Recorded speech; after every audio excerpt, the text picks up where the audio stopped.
Hello, I'm Erica Sargent with CBS Chicago. Here are stories making news at this hour. Governor Bruce Rauner and Mayor Rahm Emanuel continue their clash after the anti-violence protests that shut down the Dan Ryan on Saturday. Dorothy Tucker has that story. That's the ramp that the marchers went down here at 79th Street on Saturday for that anti-violence march. The rhetoric surrounding the protest continues today. The governor continues to criticize the marchers for blocking traffic on the Dan Ryan. The mayor continues to support the protesters and criticize the governor. And the Chicago police, the superintendent gained some brownie points by locking arms with Father Pfleger at one point in joining in the march.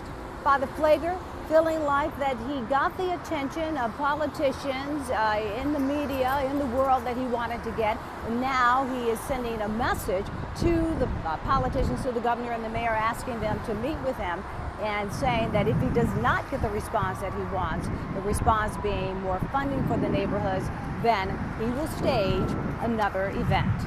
Those considering a ride on a Chicago River water taxi will soon have many more options. Vince Girasoli explains. Hi everyone, it's CBS 2's Vince Girasoli. Today we're talking about expanded water taxi service along the Chicago River because so many people are enjoying it. People like Arlene Hogan. Arlene works here in the downtown area, and you get on the water taxi for your lunch hour, right? Exactly. I try to do it 3 to 4 times a week. And is it difficult to do or easy to do? Easy access, as long as you can do the stairs, I tell people. You know, like if you have a baby stroller or something, but there are stairs involved, but otherwise it's super easy.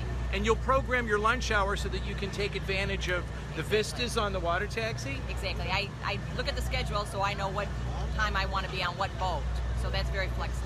And it isn't just that people are taking the water taxis for pleasant moments like Arlene here, but people are actually using it to get back and forth to work, right? Definitely.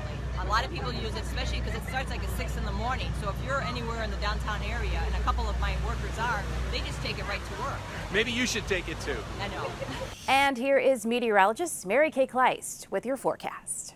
Hi everybody, I'm Mary Kay Kleist in the CBS 2 Weather Center. With the air so warm and stagnant, we do have an air quality alert for southwest lower Michigan, but otherwise around Chicago, it is just very warm. The only relief is at the lakefront where it's 80, but it's 90 in Gary, 91 degrees right now at O'Hare, 90 in Ottawa, 89 Valparaiso. So we're waiting on this front. You can see that ahead of it, there's not a lot of activity as far as showers and storms go, but the front is now moving through La Crosse, Wisconsin and near Green Bay. Now this could spark a shower or a thunderstorm for us late tonight, especially as we get closer to daybreak, but it would be very few that we would see around the area. So for tonight, we're going to keep that low temperature in the low and mid 70s. It'll be super mild, and we have that chance of a scattered shower or storm. Should be out of here by the morning tomorrow. So a couple of clouds for the morning rush, but gosh, sun comes back and our high temperatures 87 degrees tomorrow.